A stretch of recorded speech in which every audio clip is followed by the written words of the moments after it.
Hi, everyone, and welcome to this very unplanned Bastille Day special stream. I have for now with me Stuart, Edis Gorman, and sorry we're late. I was having an argument on Twitter about Compass, good or bad company.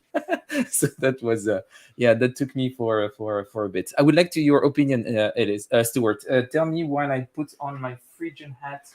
I'm curious to hear your position on Compass Games. I think they seem bad. Honestly, they make some truly baffling decisions. We have a kind of, I am responsible in the HomeLens Discord for the hashtag "What the fuck is wrong with Compass this week," and it feels like we do actually have a weekly what's going on with Compass games. There's some good games, but they also release a lot of games, and that's not a good ratio. Yeah. But that's not a great way to, let's not spend too much time on this, but it was just the funny bit of the day where I had actually to justify the fact that you could say that a company is not great. And some people will go out of their way to defend them, which is kind of funny. We'll talk about it another day, Eric. Don't worry about it. Just the high level stuff. I don't know if you know, there is a content maker called Quackalope. There was a leak recently about the fact that he basically blackmailed a publisher. He attempted extortion. Extortion for $7,500 to make a more positive review of their games.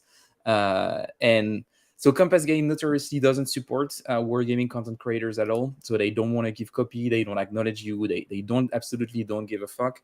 And don't answer your emails. None of that. Nothing. But they still paid that guy specifically to make some content about their latest game. And you're like, okay, I mean, it's okay if you hate content creators and you don't care about us. That's okay. That's a fair position. You don't have to send review copies. You don't have to put us in contact with designers or help us create content about your games. That's totally fine. But if you, the only person that you decide to pay is like the guy that does extortion, it's like, what the fuck? Like, just don't, it's okay anyway. But that's the story. But this is not the time for this. This is the time to celebrate France' awesomeness and Bastille Day.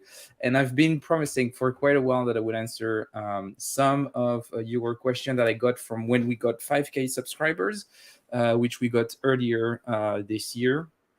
And so that's the idea. And the thing is that what we're going to do, it's going to be a pretty casual stream. We're going to chat for 1 hour, talk shit like we just did for 2 minutes, and play a game of Levée en Masse. And the idea is that I will ask advice from the chat on what we should do. If you don't know what Levée en Masse is, it's a game that was released by Victory Point Games on the French Revolution. And it's a solo State of Siege game. So you have each turn, you have an event card and you have some points and you can do different stuff. I don't totally remember the rules, but I think it's fine. We'll wing it, and that's okay. We'll just click on buttons and see what happens. And that's going to be pretty much it. And we'll have fun with it. And while we play, I will answer some of the questions that Russ, that should be here, will ask me. So question that we received from you. If you have other questions, you can just drop them in the chat. And I can see that Pierre is here, Alex is here. Pierre, we continue to build that reputation of yours of being a big collector of racist war games. So I hope that's okay. And Liz, if you want to join the stream, just let me know. I'll send you the link on Discord. Just tell me. I would be happy to have you on. And same, Alex, if you want to jump in. It's really a casual thing. We're just gonna play Levée en Masse, a solo game all together. So that's what I love to do. Never play a solo game alone. So that's the thing. And just for the hat, for people who don't know, so I talked about it this morning, but this hat was made for me by Deborah, who's part of the Homolidens Discord server. And so I would like to thank her a lot for that. It's an awesome hat. It's the one that I'm the proudest of. And if you want to be part of this awesome community, you can donate on Ko-fi. The link that I again forgot to add to the description. Classic. Yes. Salut Manuel. We can wing it. I'm gonna check if Liz sent me a message to say that she wants to join. No, she doesn't. She doesn't want to join. Liz doesn't want to join. Cool. No stream. Oh yeah, no stream. I mean, I'm in my pajamas too. Yeah, so I put mine back on. So I removed my pajamas just to be on stream because it's Bastille Day, so I put it on the shirt. But it's totally fine to be in pajamas. This morning was the pajama stream, Liz. So you can definitely do that. And Brent, yeah, it's thanks for popping in and saying hi before going to work. I think going to work on Bastille Day is a bit of a revolutionary crime, but we'll judge you in due time. And Russ is with us. Hey Russ, what's up? Hey, sorry I'm late. No worries. We took the opportunity to to bitch about Compass for a while before you joined. Yeah. But yeah, and Eric is asking, no, we're not playing on TTS. So actually, there is I think it's a university or something like this, an educational resource that made a digital implementation of Levée en Masse. So yeah, we're gonna play this implementation. It's a bit ugly, like the original game is, but it's very practical and it should be quite fun. Good. But I see there is quite a lot of interactions here. What could we do? Maybe I'm going to start sharing the screen, or should I answer a first question, Ross, before we jump into the game?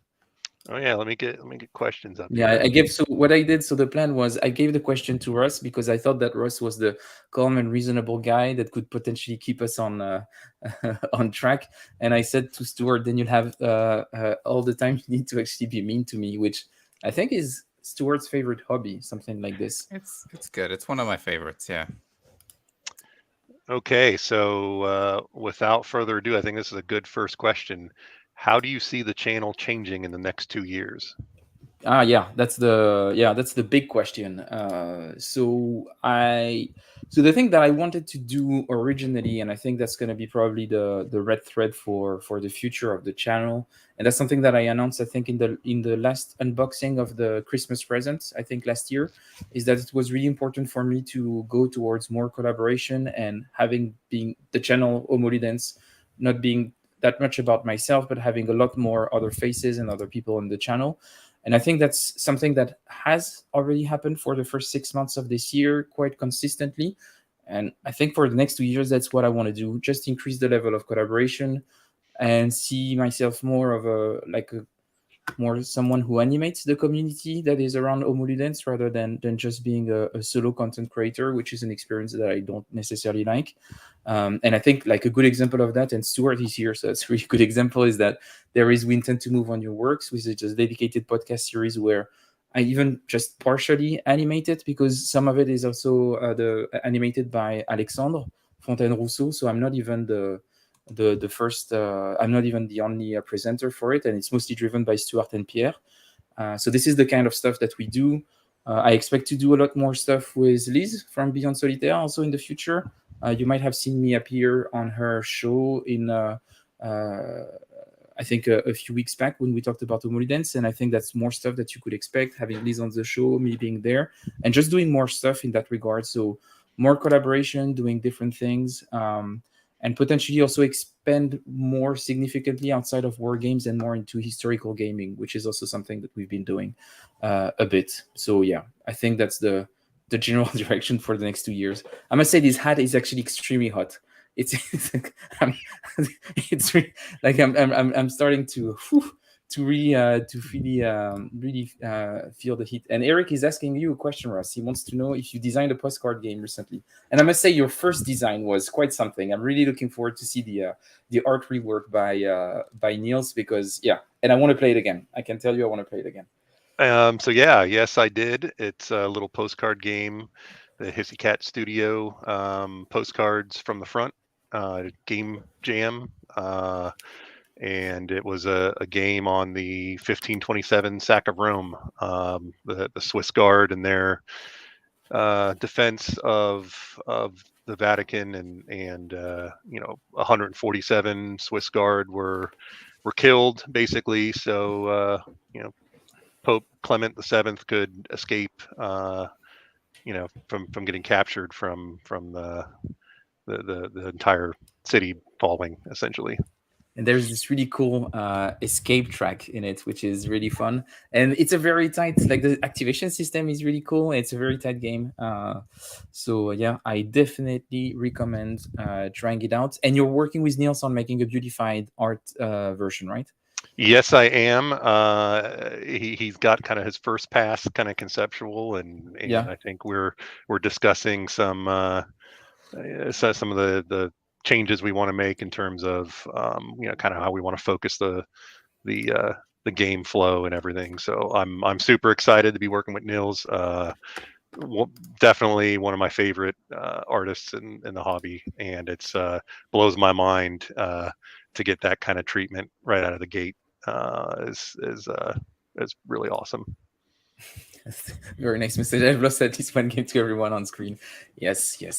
It's. I also lost at least one game with everyone on screen. So that's that's even against myself. And yes, Eric is. Niels is amazing. Yeah, he's. I think for me, probably my favorite board game artist in general right now. So yeah, he just refuses to work with me because he hates me. But apart from that, I really like him. One day I will get the chance to be working with him.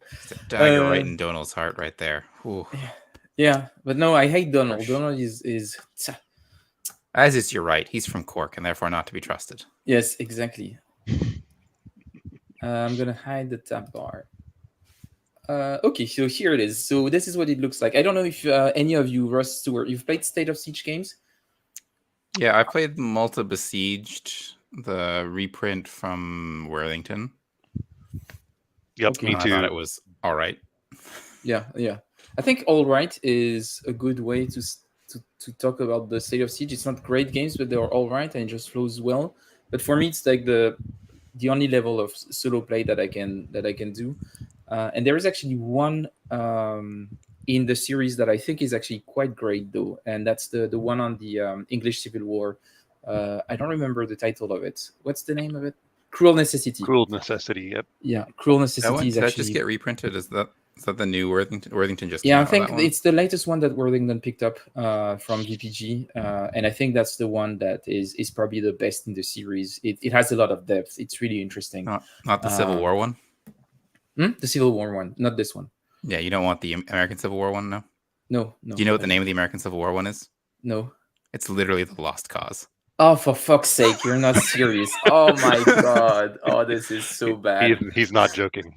Oh yeah. God. Is it being picked up by I don't know. I hope not. I hope not. That would be so bad. I haven't heard anything. But yeah, it's one of the earlier ones. But yeah, it's an official Victory Points one. It's literally called The Lost Cause, and you are obviously the Confederates. Yeah, that's pretty fucked up. Honestly, that's pretty fucked up. And Eric is asking if you're being published by the Deeds Foundation, Ross. No, I'm not. That's a secret to be released. Okay, so that's something you're not comfortable to talk about. Okay, sorry, it was in the chat. I just brought it up. No, that's fine. My bad. Yeah, someone said that you got to see your game at BGF. A couple of neat ideas. Yep. Good. So you find hard to believe that anyone on this planet hates me. Actually, you would be surprised. They're on the Discord server. At least on the Discord working on server. this diss track already. But yeah, I think there are some people who genuinely hates me. Yeah, definitely. I received some hate comments and a lot of stuff you wouldn't imagine. So yeah, I definitely have some haters out there. But anyway, so there's just to explain people who don't know what the State of Siege game is basically you have 5 tracks. You're going to draw a card each time. So we have 40 cards in the deck. We have to go through the 48 cards. And at the end, it's going to check the different status. And you got to push back on the armies that are advancing on the tracks. But you also have at the bottom here like a political track. So you want to try to make sure that Republic is higher than monarchy and potentially higher than despotism, which is kind of the rise of a future Napoleon or somebody of the kind. So we're both on the political and the military side. Each turn you draw a card that has a specific event, and you have some action points to do different things. It's not really rocket science, and it's it's just a simple game. I decided to take the deck in order, so the 48 cards are going to come in chronological order. I thought that would be nicer for this, but yeah. So we start basically with the beginning of the revolution. So the France is on the verge of a tremendous conflict, and we start the game, and it starts with the 17th of June, 1789, and that's Le Serment du Jeu de Paume. I'm going to try to translate live the title of the cards, and basically you have what have I done? I didn't knew that this was a possibility. I must be careful. Yeah, you've got people from the first and second estate and the third estate to declare a national assembly. So that's basically the beginning. And here you can see that you have an abstraction of, I would say, internal counter-revolution. So it's called the Vendéan army in the game that goes from Toulon to Bordeaux, which is absolutely not historical, but that's it's a long way to go. Yeah, but also that the fact that you have a Vendéan army starting in Toulon is a bit weird, but it's an abstraction. It's okay, but basically, so that's the thing that the card did. It did this, and the card gives me 1+1 political DRM. So for every political action that I'm going to take, I'm going to have +1. And because monarchy is higher than a republic, I have a -1 military DRM. I have 2 actions. And I guess probably the best thing that we can do is to start focusing on the political side, because with those 2 actions, they're going to be pretty weak anyway. So I don't know what you guys think, but I was thinking about trying to increase the republic counter. And of course, in the chat, if you have any opinion, just let us know, and we will take into account what you say. And if there is a debate, we will actually put it to a vote, if that makes sense. So what do we do? I think you have to increase your political will. Yeah. Yeah, definitely. Come on, this is Bastille Day. You can't be. Okay, let's go for political will. It's not Bastille Day yet. We're still the 17th of June. Yeah, but like. Okay.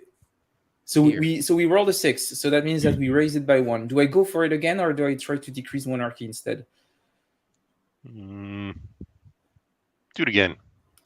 Yay! So that's it. We've done the card. That's pretty much it. That's all of the game. So you pick an action, you roll the dice, and you do it. So we're going to go next turn. And so you see Republic +1, Despotism +1. So you'll have stuff that will happen directly on the track. Ooh. And now we have the Vendéan army that came to Nantes, and the Piedmont army started to push. So now they're still in Piedmont, but yeah, the problem that we have now is that we have disorder in Paris, and that would put us a negative DRM for most of the things that we do. So the question is, do we want to remove the disorder in Paris or try to push through? But that would cost us 1 action. Yeah, I think removing that disorder makes sense. Yeah, that's kind of, sending like a young general, specialist in artillery, just to kill some people. So let's roll for it. And that worked. We rolled a 6. That's good. I think we really need to roll higher than 2 for the disorder, so that's fine. Republic and monarchy are at the same level, so we don't have a DRM, a negative DRM for military. But do we want to fight the Piedmont or the Vendéan army, or do we want to try to decrease monarchy before we attack them? What do you guys think? Decrease monarchy. Let's just get rid of them. Yeah. Don't want them anymore. It failed. We have 1 more action point. Do we want to decrease it again, or do we want to attack one army? I'm sure the armies will befriend us when they get closer and really get to know us. So Yeah. it'll be fine. What could go wrong? Okay, we decreased monarchy, and now we have a +1 DRM if it stays this way. That's really good. But I think I'm going to draw the new card. And Russ, do you want to ask a new question? Yes. If you could be one piece from a historical board game you've played, what would it be and why?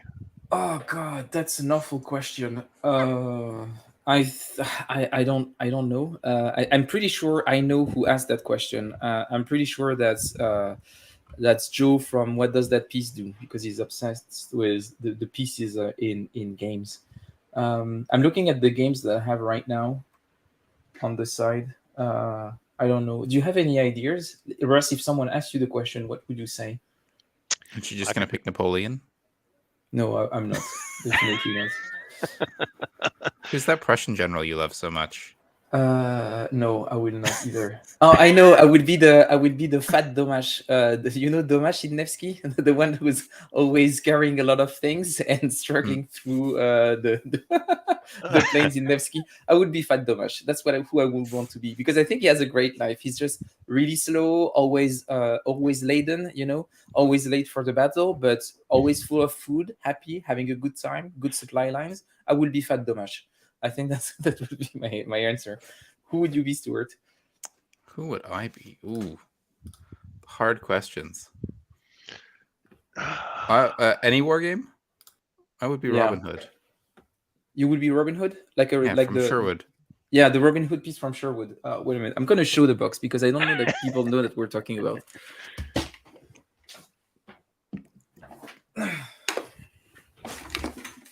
So this is a small game, and if you can get a copy of it, I would highly recommend it. Maybe I should go in. Coming to a pajama stream near you at some Yeah, point. we'll certainly do a pajama stream of it. So this is basically the Cry Havoc system, but applied to Robin Hood. Very fun, small scale. Each counter is an actual person. You can dismount horses and everything. You Just can really, jump out really of cool game. windows. It's great. Yeah, it's just awesome. The leaping attack from trees is pretty stellar. Manuel is saying Croche de Vendée, which I definitely just did. And the Vassal module is good for Sherwood. Good. Yeah, I it guess. makes horse noises. Oh, that's perfect. That's I don't understand why Vassal modules don't always have sound effects. Like if you play the Combat Commander one, it's like, of course, sound effects. That makes so much sense. So let's see what happens. So it's August 1789, and writing the French Constitution. So we have +1 political DRM for this round. Republic is actually solidly at 3. Monarchy and despotism have decreased. I feel like we're in a really good place actually right now. Do we want to take the momentum to push the Republic at 4? Do we want to decrease the monarchy a bit further? I think it can go at -1 still. Or do we want to take the momentum and start pushing back on Vendée? Is there any benefit to pushing them further? I know in Well, Malta the thing there is was that like benefit not to them yet, being in certain blocks. But in the second half of the game, you might have cards where if they are in the 5 spaces, they will become deactivated. But it's not yet. So for now, there is no benefit. But at the end of the game, the further away they are from Paris, the more points you're going to score. So I'd say Might go as well for the. push the armies away. there is no rush. So we can increase the Republic. Yep. So what do we do? Well, we made a Bill of Rights. Obviously, we should boost our Republican sensibilities. We failed. Wasn't a very good Declaration of Rights, apparently. No, not really good. Should we amend it and try again? Yeah. Let's do it. Yay, we That's what did the it. people So want. There you go. 4 is the maximum, though. And here's the Queen. She's here. And James was hoping for her to come up, and she's here just for James. Let them eat cake. Qu'ils mangent de la brioche. Which is technically not cake, but that's another debate. Good. So we have disorder in Paris. We have 2 actions, and the Vendian are starting to be a major pain in the ass. I would like to send some dudes over there and clear things up, but I don't think we necessarily have the momentum right now. So should we aim for disorder? This seems like a really chaotic revolution. Yeah. I'm having some concerns about it. Not sure it's working as well as we expected. It's October 1789. It's only a few months in. It's already a fucking mess. Should we push back on Vendée or decrease monarchy? The Vendée seem pretty close. Let's push back. Yeah. And we failed. Whew. Is there any questions that could distract us from our failures? Oh, yeah. I say ours, like I'm going to take any responsibility for this if it goes badly. I'm straight off to Austria to report on all your failings. So next question, skincare routine when? So I haven't planned to do a skincare routine video, and I guess I also know who asked this. But I can share my skincare routine. I usually wash my face with face soap, I guess, and then I put some moisturizing cream once in a while, maybe every other day, because I'm starting to have wrinkles. Because people don't realize, but I'm actually quite old. I try to make an effort, but my skin is starting to show, and that's pretty much my only skincare routine. I hope it's not too disappointing. But I'm happy to share on Twitter the cream that I use, which is a very good French cream. This is what I can say. How much cheese is in the cream? Normally, it's technically, to call it the cream, we have to have at least 25% cheese from Normandy to call it, to be officially calling it a moisturizing cream. So it's there is a bit of brie in it. It's very nice. Good cheese. So it's good cheese. Yes, very good for moisturizing. Interrupt question: what is the best French cheese, Fred? I think that's a Oh, really hard man. question, and I think That's that what we I'm here. I'm here to ask the hard questions that people want to know that, the answers to.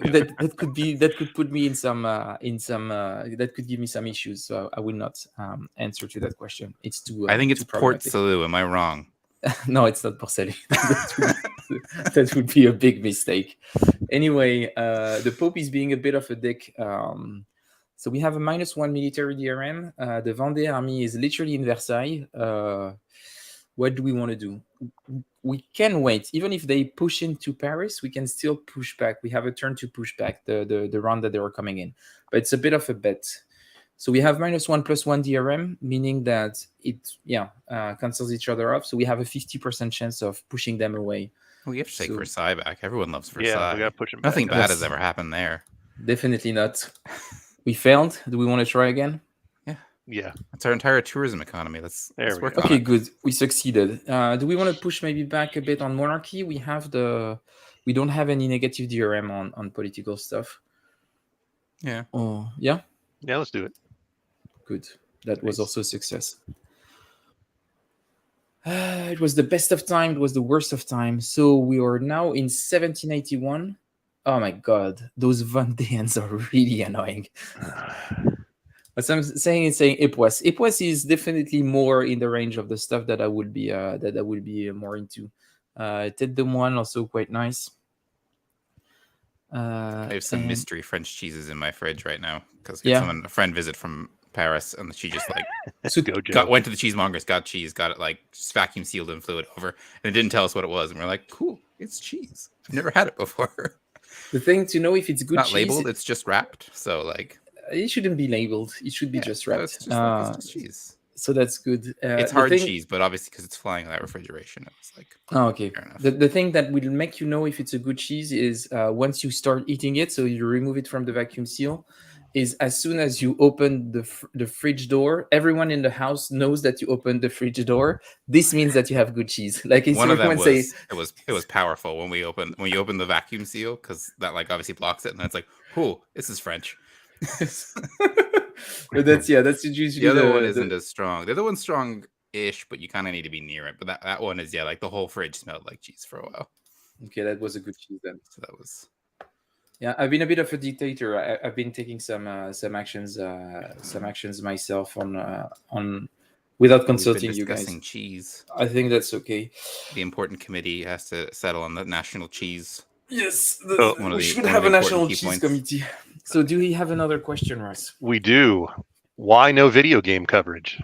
So, why no video? Well, this channel started really about with this objective to talk about tabletop games. That was definitely the focus. That being said, I'm open to opening it up now that it's been quite a few years to video games talking about history. I think I will still have a strong focus on board games, whatever happens. But yeah, I think I'm open now to start doing it. I think there is a lot of interesting video games, and I've been starting to have discussions about with a French video game publisher that is doing historical board games, just about that. So expect some video games content, but it should be, it would never be a big focus. I love board games more than video games, so that's why, I guess. Well, we have disorder in Paris again. It's really a mess. So we've got two political factions that came up in 1791. We see Robespierre on the left side, who's the representative of the Jacobins against the Girondins. We have -2 to our political DRMs. I guess we should probably focus in Indias. What do you guys think? yeah. I think I'm okay we with that. fight now and we leave Paris in chaos. I'm sure it'll be fine. Okay, we're really struggling against those guys. Republic at +1. We're doing good. I think we're doing good. The problem is that, okay. That's not good. Prussia and Austria just woke up. Uh-oh. That's going to start to be problematic. And I think Brent actually has a really good point here. Yeah, I think every cheese has the potential to be the best cheese. That's a really fair point. Next question, Fred. White or red? Oh, red, definitely, 100%, without a doubt, without a doubt. What should we do? So you can see the Prussian and Austrian armies are stronger, so we need to roll higher than 4 to push them back. They are pretty far away, but the thing is that you see those, as long as it's a circle, it means that they are outside of France, and that means that we might be able to place some roadblocks on the way. So I would like to make sure that they still always have a spot. So for the Austrian, we're fine, but for the Prussians, I would really like to push them back to Berlin. I don't know how you feel about it. Yeah, we can do We got that. 5 actions. We got a good few chances. Hey, Poof, we rolled a 6. So we're like, ooh, those Prussians. Told them. Nothing is ever going to go wrong with the Prussians. yeah, just wait till 1870. It's gonna be fine. It's gonna be fine. Now we should probably slap the Vendians. When now we have a bit of time. We have 5 action. If we Yeah. can, I think we should push them back to Toulon where they belong. Yep. Yep. Let's go for it. Nice. Ugh. Ah, They're tough. Tough, but disorder in Paris again. So annoying. So you see, we have this liberation token now, and we can actually place it on one of those spots. So, for example, we could place it in Brussels. It means that it will slow down the Austrians when they are coming towards us. Right. Like the forts in Malta. Yep. And yes, that's what I was saying, Patchwork Pictures. So when I said the first time that we actually count down the people in Paris, I said I sent a young general, an artillery general to count the populace. And that's exactly what we're going to do now. Yep. Boom! Everyone is calm now. don't worry about what actually happened. I'm sure it was fine. I'm sure they all had cheese and it was fine. Yes, it was okay. So we have this liberation token. Do we want to place it in Brussels and try to stop the Austrians, or do we want to place it in Koblenz and try to calm down the Prussians? Let's try and liberate Brussels. They have good beer. Yeah, they do. I think we need to bring them into the Republic. They have the most to offer of these kind of available options. We have 2 actions. Who do we want to push back against? Because Republic is really strong. I don't really care about despotism that much. Nothing wrong can come out of despotism. It's a natural course of revolutions. I think it's gonna be okay, right? Yeah. Be fine. Yeah. So who do we want to push against? Who's green again? I've already forgotten what these are. These green dudes. Provence. The green dudes? The Italians. They're so annoying. Okay, and they're strong. You can't defeat Italians? Yeah, they were in the Alps. They were hidden in the mountains. They were between Savoie and Dijon, so it was hard for us to get them. But we're gonna have we have -1 political DRM. Oh god. Oh, now we have the British. They're all moving. Oh, they are the worst. British are the worst.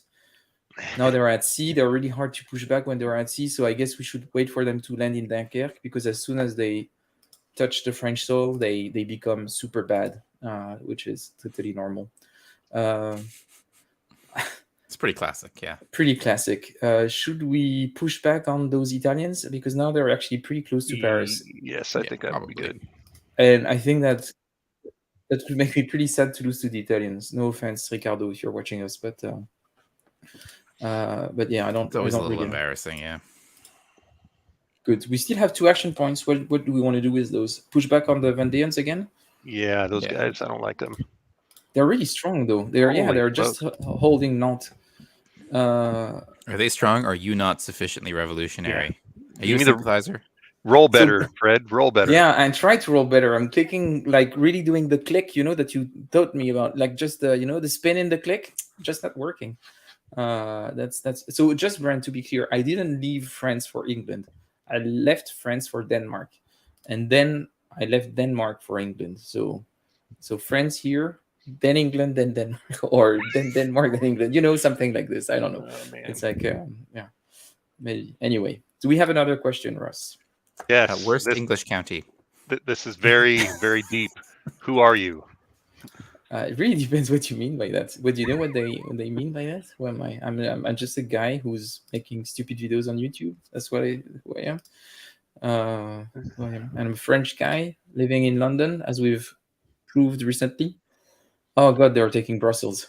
Oh, and the Prussians are actually retreating. Nice, excellent. And yeah, I work in the toy industry, but that doesn't really have much to do with what I do here. I work in the field of statistics, and I make games. I'm a French socialist, so something like this. So the bad kind of person, the worst kind of person. I don't know. What do you think they meant, Russ? That's a great question. I don't know who asked it. Maybe if I knew who Maybe we asked it, should. Yeah. If someone in the chat wants to be a bit more specific about what they meant, I'm happy to explain more. I'm going to think it's what you stand for is what I'm going to think that. Oh, what I stand for? But it's obvious what I stand for. I stand for woke wargaming, Russ. Rogue, yeah. That should be the new slogan of the channel. Yeah, welcome to the woke wargaming channel. So it's a bit of a private joke. Sorry, it's just that when so when we started when Stuart started the series about with Pierre about the American Civil War, so Pierre and Stuart had this radical point of view that slavery was bad. I know, like completely, pretty controversial. And I got a comment that was saying that basically it was basically woke wargaming, and I was so yeah, that it stayed from there. So I was saying, well, if saying that slavery was bad and looking at the history of the American Civil War critically is woke wargaming, then yes, you're definitely watching woke wargaming. Sorry for that, but I hope you can survive and that you're not too fragile to take woke wargaming. That you're not a little I don't know how to call them conservative snowflake, and that you can take it. But yeah, how do we submit the queue? So there was though. I mean, the next podcast is going to be great for you. Yeah, if you can't stand it, if you can't stand the whole concept of slavery is not great, well, you're gonna love the next podcast. And for submitting the questions, there was a form a while ago that I shared when we had 5K subscribers, but you can definitely just ask questions in the chat, share comments about what you want me to do in the game. So yeah, feel free to ask any questions. So I'm just making up the ones I'm asking him. There's no Russ has the actual list. I'm just being unhelpful. Anyway, do we have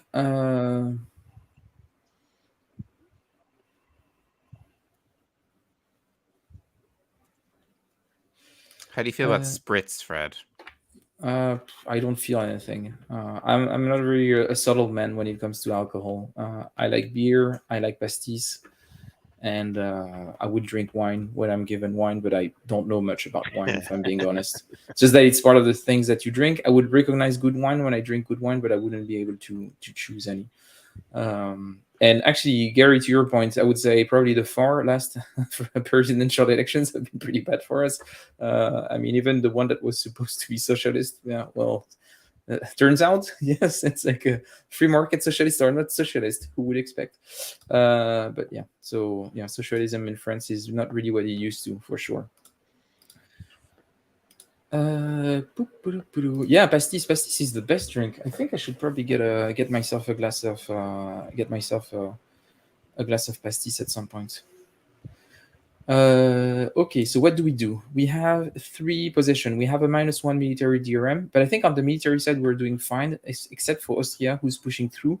But I think that the people in Brussels are probably going to hold them back. I'm pretty confident. I want to focus on those Vendean bastards, if that's okay. It's all about grudges. After a little while, you just got to settle grudges. Oh, there any good revolutionary. Yeah, this is where they belong. Yes, they belong. But in a way, I feel bad because I feel like Toulon is way better than Vendée, and I feel like I'm actually giving them. And yeah, I agree. Good cider, definitely agree with this. I think one of the cider that I prefer, Brent, is the one in Basque country. They do a very specific kind of cider that is really dry, a bit acidic, pretty flat. It's excellent cider. So yeah, I'm also a big fan of cider. I would say, and it's gonna ruffle some feathers, but I would say that the Basque type of cider is probably better than the Breton kind of cider, or even the Normand, which is always too sweet, too round. I think it's a cider for weak people. And Pierre was just talking about Breton cider. Oh, there you go. Hey Pierre, I hope that you that you just like my Twice more More comment here. content for the diss track. He's gonna Man. hate me so much. Oh god. So what's happening? Another strike. Yes, yeah. I think at this point just just has a big list of grievances against me. Oh god. Oh, the Duke of Brunswick Declaration. So actually, there are some. So this declaration. So this is something that was spread around Paris to actually instigate fear into the people and for them to submit to the Prussian army that was moving towards Paris. And it's really interesting because I think there are some actually historical debates around the fact that this was a fake.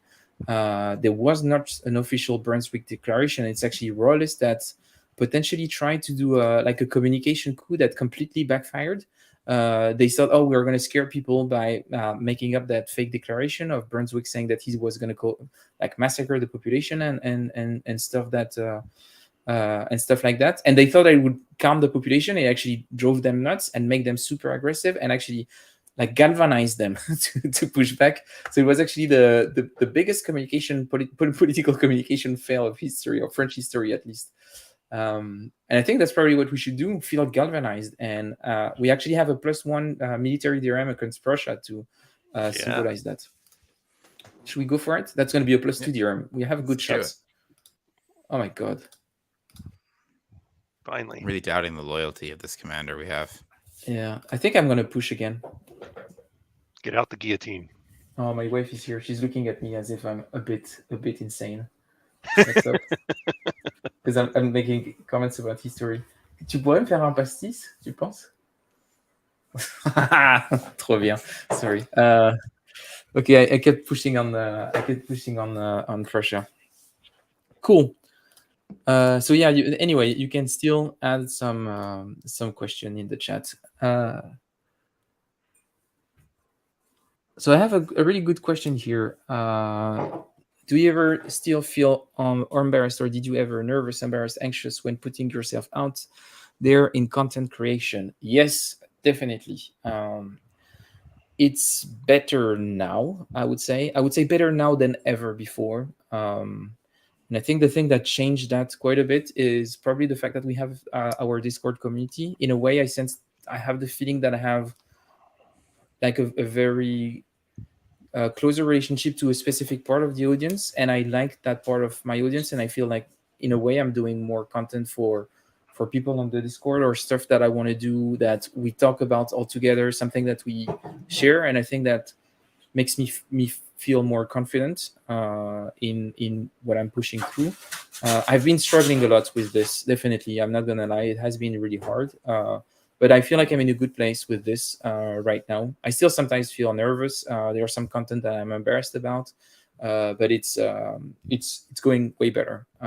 It was the same also for game design. I think I had some really nights of insomnia working on Red Flag over Paris. Sometimes I'm really upset about some aspects of the game. Even today, I was upset when I had to do the debugging with Thor for the Rally the Troop implementation. I was questioning some of the decisions that I made at the time. So yeah, I always have this, but I'm doing better. But I have been doing better mentally anyway over the last I would say few months. So there is definitely quite some progress in that regard. But yeah, I do feel that. But then again, it's a balance. On one side, yes, I do feel this, but on the other, the interaction that I have with the community, the people that I meet, the games I get to play, the people I get to talk to and interact with, is sometimes so good that yeah, it's worth it, I would say, at least for now. And the day I would think it's not worth it anymore, I would just stop doing it. If that makes sense.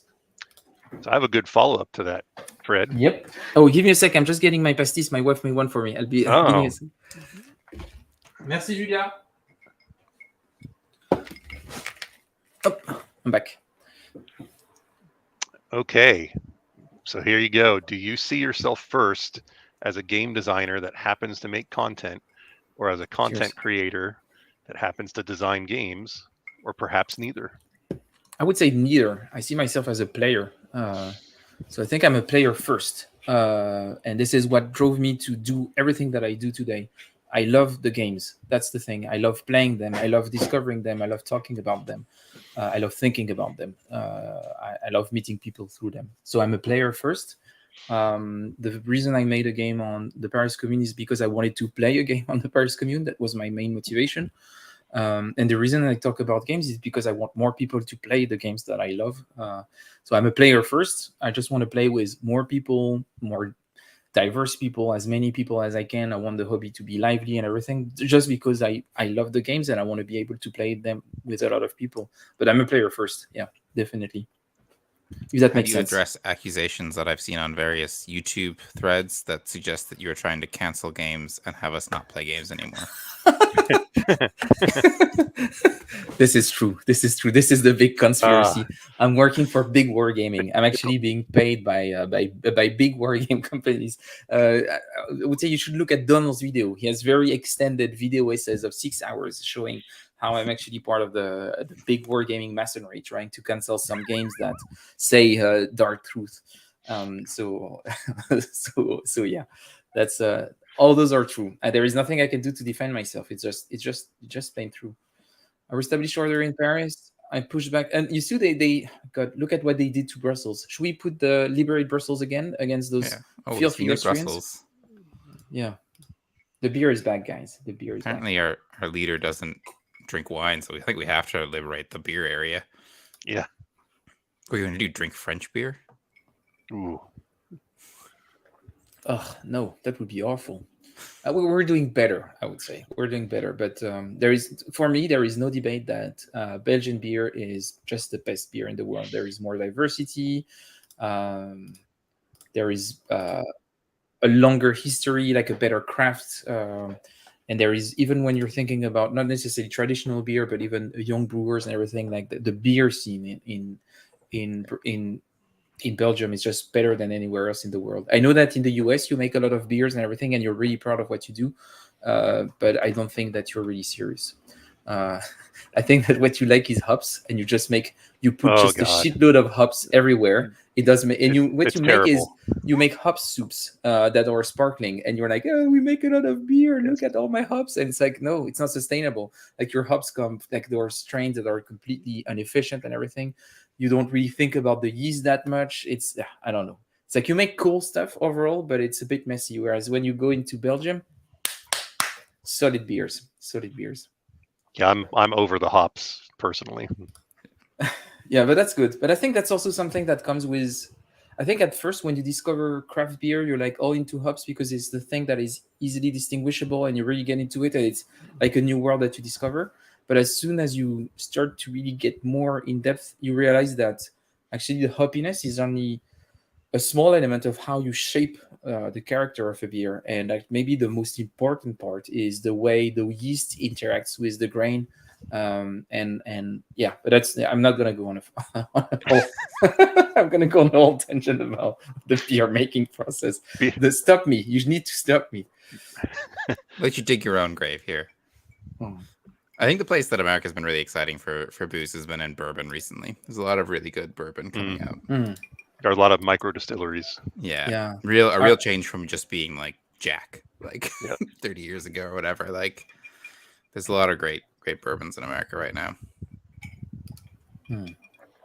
Oh, and Patchwork Pictures, you're right. So if you want to join the Homoludens Discord server, so it's available for backers. So you need to donate on Ko-fi, any amount. It could be $1 if you want, and you would have unlimited access to this Discord server. And you'll get an automatic invite. So this is where you have the community. So we are almost 100 now. So if you join, you'll be the 100th member. Very exciting. Yes, it will all make sense once you join. Yes. See. Timothy particularly is very excited about when we reach 100. Yeah, you have a club de jeu and all this. But yeah, that's a great place to have fun. There is a lot of different channels. You can talk about a lot of game stuff, but you can also talk about food. You can talk about beer. If you like, but not books. No books. No books. We don't discuss books. If you want to have lengthy discussions about cheese, beer, pastis, and all that stuff, this is the place you want to be. You want to be on the Discord server. What should we do? Oh, the British. But I want to push back Wait on to push the Vendée. British back. You No, I can't wanna push- tolerate. No, you can't let the British be in. I won't listen to Once you. I they just get want to that push. foothold, they never. Let me tell you, sitting here from Ireland, once they get that foothold, you gotta quench that early. Have you played the Siege of Toulon game? No, not yet. So I have quite a few. Just Legion seeing War because that games. art is the cover of the game. Yeah, so yeah. it reminded me. I have a few of Legion War games, and I'm supposed to do a teach and play of Decisive Victory 1918 Soissons. So that has been in the works for quite a while, but we still haven't done it. But that should be coming soon. And then the other thing that is planned is to have a session with Dan Bullock to play. For fuck's sake, I can't remember the name. Dien Bien Phu from Kim Kanger. So this is the plan. I haven't played too long, but I played a prototype version of Waning Crest and Shattered Sword, the Siege of Malta game, the 1565 Siege of Malta. Not the Siege of Malta we were talking about with the State Siege, which is the same designer, Andy Lokes, as the Siege of Toulon. And I really liked that. I got the really different games, but I really liked the Malta one, which I'm hoping comes out soon. I think it looks really exciting. Very cool. The Malta game's like a proper CDG. And so I'm curious about Toulon because it's his published design. It made me like much more interested in it because I'd liked this other game he did. And then he's also doing the Gettysburg with Worthington follow-up to Maurice Suckling's Chancellorsville system. Oh, yeah. So I think he's co-designing that with someone. So that also looks cool. Yeah, that sounds really interesting. I really like the Battle of Gettysburg for some weird reasons. I cannot explain why. I think it's a fascinating battle, even though I have no interest in the American Civil War. So I can't even ask you like what's the best American Civil War battle because you don't have an opinion. Russ, what's the best American Civil War battle? What's the best American Civil War battle? I'm a Yankee, so that I don't sit around thinking about those things. That is a topic of polite conversation where I grew up. Like, is it? But yeah. People would ask what's your favorite American Civil War battlefield, and if you said Gettysburg, you got looks. That's the wrong choice. I have not. You have to pick a battle in Virginia, otherwise you are like, what are you even doing? Chancellorsville is a safe choice. The Wilderness, a little questionable, but valid. Fredericksburg, sure. Cold Harbor, suspicious. Anything where Grant wins, absolutely a bad choice. We will not be tolerating. Do not pick, was it Cedar Creek where Sheridan beats Early? That's definitely the wrong choice. Which one is your favorite one, by the way? Oh, it's a hard one. I like so many of them.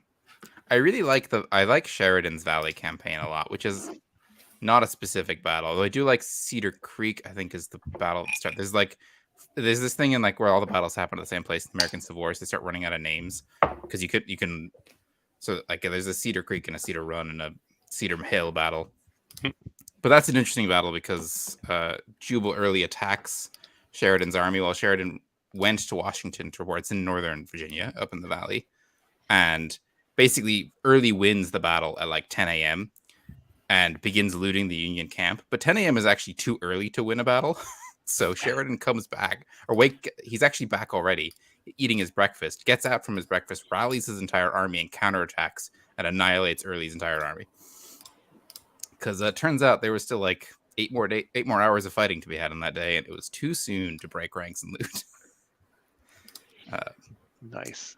Chickamauga is a good choice. I do love, because I have to love the Rock of Chickamauga because he's also from Virginia, and I love bringing that up because he's a Union general who saves the Union Army at Chickamauga, and he's the Union. He's from Virginia and he stays loyal to the Union, so he's good son of Virginia. George Thomas. Do we want to take another question, Russ? I don't know how many there are left. Oh, we have several. Oh. So I'm gonna pair some that I think go good together. Yeah, because we're getting close to the end of the stream. So, do you have a team of people that helps you make content, and who are they? And is Homo Lunans part of a network? No, I don't have a team of people like I don't know if I consider the Discord server a team of people helping me make content. Because I think that like Stuart and Pierre are mostly making their own content. I'm mostly helping them more than anything, editing it and facilitating the discussion with Alexandre. The content that I put on the channel, I do on my own. I do the filming, I do the editing, I do everything myself. So there is no team really, but then I'm open to also having people just make content for the channel, collaborating with them if possible, but there is not really a team of people making content on the channel. And what's the second part of the question? Are you part of the network? No, Yep. Definitely not. Like we're a war game channel. Like there is no money to be made. There is no network. I didn't even activate YouTube ads, so no, I'm not part of a network. There is the only money I get is from the backers, and I don't need the money. I just it was just a way to engage with the community, create it, and then use the money to pay the StreamYard account and some stuff for the camera and microphones and stuff like this. But that's pretty much it. It's not really And a fancy hat. And fancy hats. Yeah, super. Yep. Actually, most of the budget this year went into the bicorn, which was super expensive. But yeah, that's what happens with the money from the community. That's pretty much what we do. But yeah, any other questions? Oh, I got a bunch here. So, what is your design philosophy, and is there an underlying theme across your designs? So my design philosophy, and is there an underlying theme into my designs? That's a really hard one. Well, there is definitely an underlying theme. I mean, if you look at the games that I make, like I make one on the Paris Commune, one on Robin Hood. I'm doing a trick taker about the first international. I think you get a vibe normally, like without being a PhD in history, you could get a sense of what I'm going for. But apart from that, I do some also connected things like the Franco-Prussian War I'm interested in, and yeah, I make some stuff on the side. I think that my design philosophy is that I see games as a way to commemorate history more than simulate it. I think that trying to simulate history is a bit of a fool's dream. Yeah, it's a way to talk about history, having a point of view, having people engage with historical content more than anything. And that's what I want to do with my games, like make people discover periods of time that they don't know about or they know little about, and having them engage with it in a different way. That's mostly what I want to do. I'm pretty open about the fact that I have my own biases to the game, and my philosophy is that it's better to be open about it than to pretend like they don't exist. And what I try always to do is, when I think about games, is what is the ludic intention that I have on one side, and what is historical intention that I have on the other, and trying to find that overlap and make the best game possible that I have in that space. And what I like to do is to give players with really painful choices. I want, like, if I can, like, back as many painful choices that you can have as much in a game, like make the decision space constant and painful. That's something that I would like to do. Something that also makes it so that my wife hates my games. But yeah, that's just the way it is. Anyway, yes, that's pretty much it. I think we should probably push back on those Italians. You just letting the British be there? Like what? Oh yeah, the British. Oopsie. Okay. So we questionable sympathies from Fred here. Yeah, we almost lost to the British. That was whew. Next big question here: will we get a proper teach and play with a designer of a Jest of Robin Hood when it comes out? Yeah, sure. Even though I would prefer to also leave space for other content creators to make content about the Jest of Robin Hood. Obviously, I would like to see it being talked about in other spaces and everything. So I will wait a bit. Actually, I would be happy to do a designer teach and play on another channel. So if someone is interested in doing a designer teach and play of a Jest of Robin Hood when it's out, I'm happy to come and join. I will certainly do an unboxing of it as soon as I receive the preview copy, that like I did for Red Flag over Paris. Yes. So this I will do, because that's the only unboxing that I do. I do unboxing of my own games, and I do unboxing of the Secret Santa, War Game Secret Santa, because I like this initiative and I want to promote it. But yeah, I would I'm happy to do it if no one does. I hope that someone else will do it. I'm really happy to engage with other content creators to do stuff about the Jester of Robin Hood. I want it to live outside of this channel. Obviously, I think it's more important. But yeah, if that's not the case, I would do content myself for sure. But I am available to demo Jester of Robin Hood to anyone who wants to feature it on their channel. At very reasonable rates. Yeah, I'm really cheap. You would be surprised. For 7.5K, something like this. You pay him in francs though, so that's a bonus. He will take defunct francs if you should have them stored somewhere. So we've got another person here that asked if you're ever going to continue the Pacific War saga against Aardwolf, and is it taking so long because you were so thoroughly crushed? The British, Fred, the British. Yeah. So the thing is that I'm not the one who's delaying it. It's Gary who's delaying it. So I know that I got crushed and was really humiliating first game. I completely admit it, but that's basically me on stream losing badly. That's what I do. So that's part of the brand. So I'm okay with that. What I think is that Gary got worried. He saw me practice, getting a lot of games, getting ready, and I was like, next time I'm going to be ready for him and everything. I think he got worried and he decided to call the whole thing off. Mark has tried to call out on him on Twitter, and he just like had this weird excuse. I'm moving house, stuff like this. Like that's really an excuse in my book. So it has been put on hold for a bit. I think that it got a bit forgotten, but it should be back at some point for soon. I don't know, but it was a painful experience. I'm not gonna lie. It's not my kind of game. It's a bit. I'm gonna be totally honest. It's a bit heavy for me. Like it's definitely on the far end of what I can go through. Probably beyond what is too much for me. Oh, and I can see that there is a parallel discussions about Anarchist book. But yeah, if you want Anarchist stuff, ask Alex Knight in the chat. I'm not really the Anarchist kind. Definitely not. I'm more on the other side, I would say. So that's yeah. Just have you should watch the teach and play of Alex Games, Land and Freedom. If you want to have more context to that. Cool.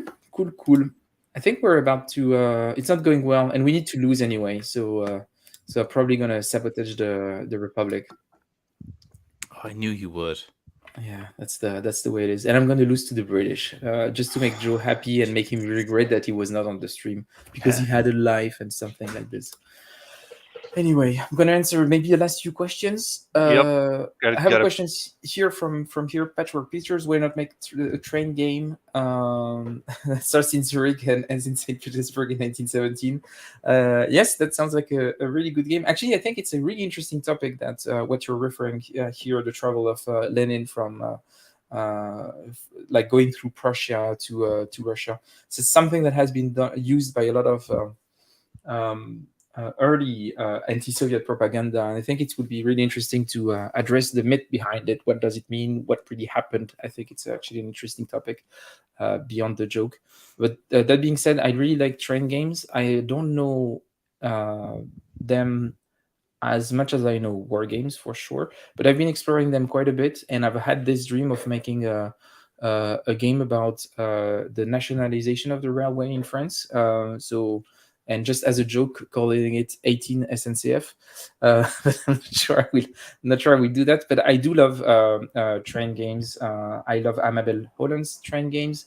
I want to explore, I think it's Travis Hill's games, who looks super interesting. I know that he released Westward Rail with amazing art from Donald with Hodenspiel a while back that I want to try. So there are quite a few train games that I would like to explore. And yeah, make train games. Why not? It's just that I don't feel comfortable enough with those games. I need to be better at playing them and understanding their logic before doing something.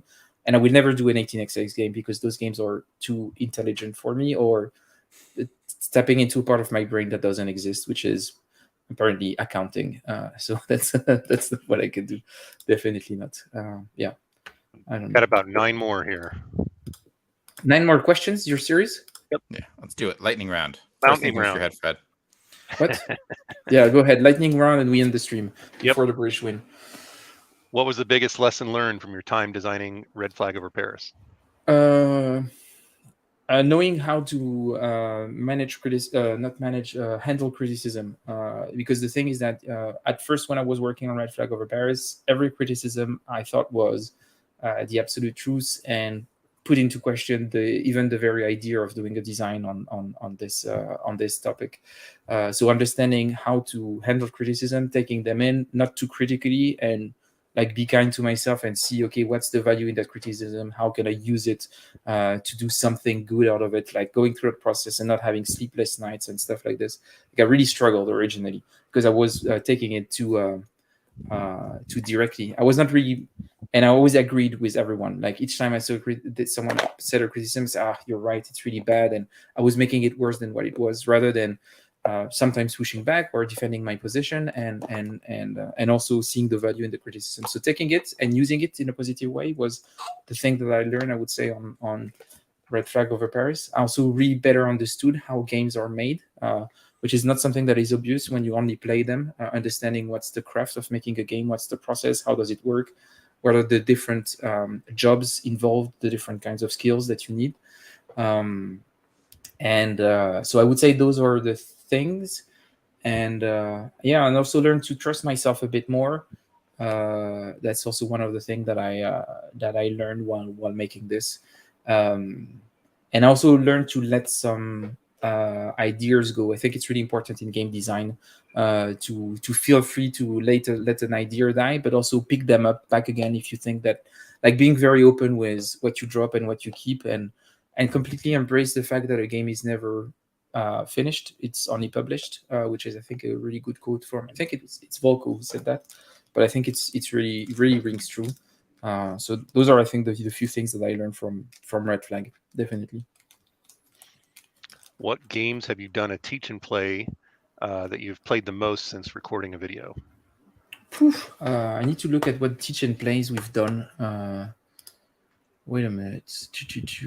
I'm gonna look at the channel right now and see. I don't know if you have an idea. I know that I played Caesar Rome versus Gaul a lot, but I did the teach and play with Sean, and I played it quite a lot afterwards. Actually, let me look at the channel, and if I look at the live streams, which teach and play I've played a lot afterwards. I played quite a bit of.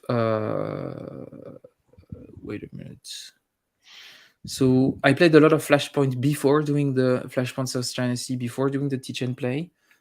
So not really after, but that's because I was also part of the playtest. I think Washington's War, but it was not a teach and play. I just played it with Joe, but I played it a lot after it. Oh, and Maria. Dan Bullock came on the show to do a teach and play of Maria. And I think Maria I played a huge amount of time. But and actually I'm hoping to have Richard, the head of Histo Games, on the channel to play Virsindas Volk 2+2.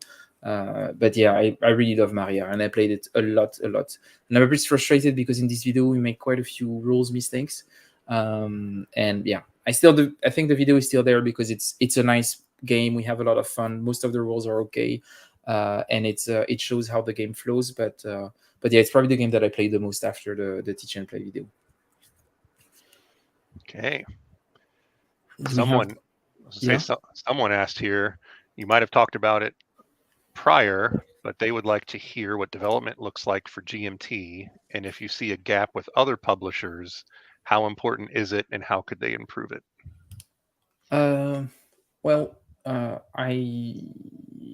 So the thing is that I have finished a game only with GMT, so it's hard for me to compare with other publishers. I'm working with two other publishers right now. One is public, so I can talk about it, and that's Chaco's Games. It's a very small French publisher, so it's very different. I would say that the difference with Chaco's game is, even though they don't really have per se a developer role, they do have a very active and engaged playtester community that knows the system that I design in very well, better than I do almost in some respects. So So it's more of a collective developer that you're confronted with, which is quite interesting. And then I just started working with another publisher. I cannot say more. I cannot say for which game, and I cannot say what, but it will be announced soon. And on this, I don't know yet. I will see how it goes. But I would say that the level of development for GMT is very high for a wargame publishing company, from what I've seen for talking with other designers and how I see other publishers working. I'm going to remove this because we've lost anyway. And I think that GMT has been doing great in that regard. I think it's pretty amazing what they do. They have some people who are paid, actual developers that are paid by the company to be actually working on different games. And I think this does a lot, and that helps a lot. I think that a publisher that doesn't understand how important development is not a serious publisher. And if you look at a classic board game company, they actually have employees that are dedicated to this, that are working on it, that are driving playtests, that are doing the development work. And I think GMT is the closest in the wargaming field that is getting to that point of what happens in normal board gaming, where there is more money and more volumes. And I think that, companies that don't take it seriously, I think, are just not serious about making games, especially if they release like 50 games a year and they don't have serious developers. And I'm not saying any names. I'm not talking about Compass. Definitely not. I think that it's something wrong. It's something that I can accept when you're a very small publisher and you're trying to figure it out. But if you're like shitting out 50 games a year, if you're not taking a bit of time to do some development work, you're not serious in my book. So I think it's a matter of taking it seriously, taking labor seriously, paying people to do a job because it's actually a job that requires to be done seriously. So being serious is what you need to do to close the gap. If you're not, well, that's the choice. Nice. Next one is, what games have you wanted to play for a while but still haven't had the chance? I'm looking at what's here. Oh, I know.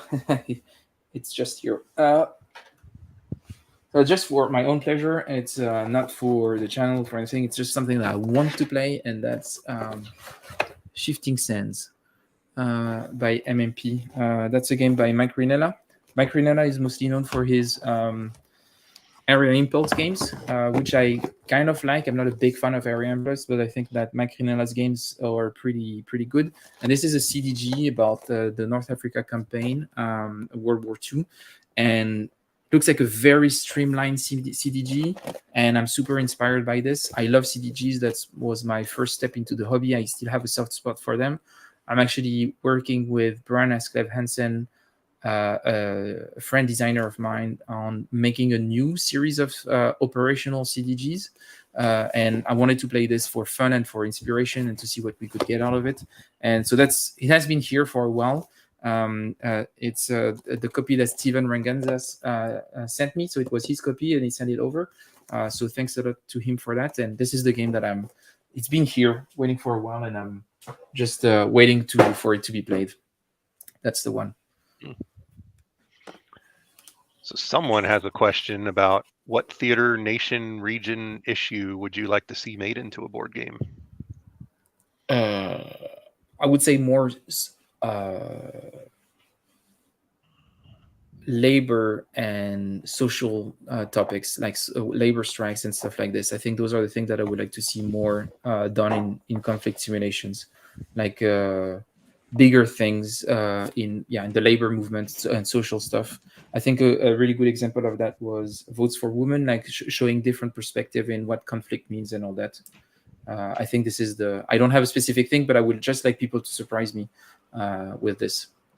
And then I would be the last question, because I really have to go after that. Do we have a lot more, Russ?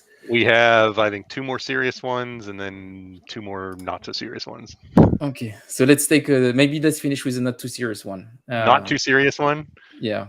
Go content. Dodging the hard questions. When go content when? I just need someone to I think for the go content to work, I need someone through, having someone to interact with, to teach them Go and to talk to them about it, and go through the process of talking about Go. So yeah, I would be. I know I talked about it. I really want to make some Go content.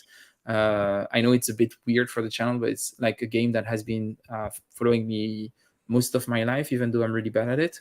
But that's I will try. If someone wants to sacrifice themselves and go through the process of learning Go with me, I would be happy to do some for sure. Cool. But that's it. Now I have to go. We've lost to the British. It's been more than an hour for the Bastille Day. I did wear the hat. I'm sweating like a pig after this. I don't know if you have any last comments, Russ and Stuart. I think based on your poor performance, we will be seizing control of this channel. And you have an appointment with Madame the Guillotine tomorrow. Yeah. Fair enough. We have picked a fair judge. We thought it only fair that you be judged in your own language.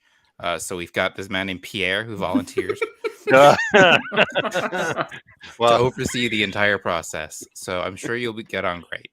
Yeah, seems like there a will nice be go wrong. no bias here. That's for sure. He promised Yeah. us. So what else could you do? Right.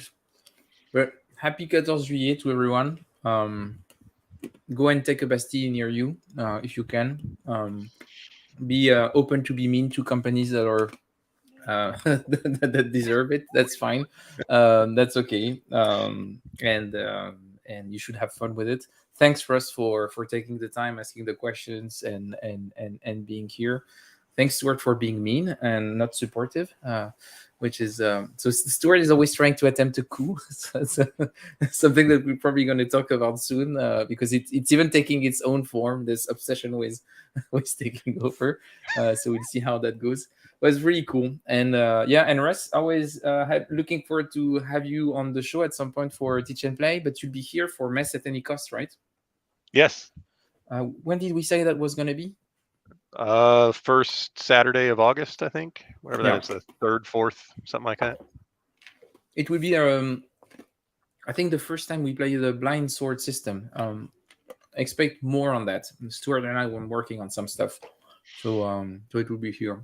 Herman Lutman series. Really looking forward to that. So thanks a lot, Russ. Thanks to the two of you. Thanks to everyone for being here. Thanks for the 5K subscribers. And happy 14 juillet. Have fun. And if you're in Paris or in France, I hope you enjoy the fireworks. And see you, everyone. Bye-bye.